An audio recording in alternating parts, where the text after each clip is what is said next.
X linked एडिनोल्यूकोडिस्ट्रोफी का चौथा महत्वपूर्ण लक्षण है हियरिंग लॉस, जिसमें बच्चे को दोनों कानों से धीरे धीरे सुनना जो है वो कम होना शुरू हो जाता है। घर वाले सोचते हैं कि बच्चे के कान में समस्या है।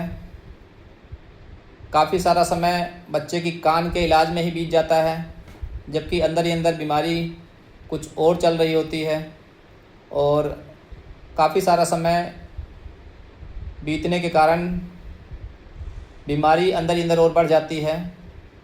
मैंने भी इस हियरिंग लॉस के कारण अपना समय बड़े बेटे में बर्बाद किया था। मेरी जानकारी में कुछ और फैमिलीज़ हैं जिनके बेटे को हियरिंग लॉस हुआ और हियरिंग लॉस के चक्कर में उन्होंने अपना काफ़ी समय बर्बाद किया इलाज में, और उसके बाद जब आराम नहीं हुआ और बाद में MRI हुई तो उसमें फिर ALD डायग्नोस हुआ। Thank you.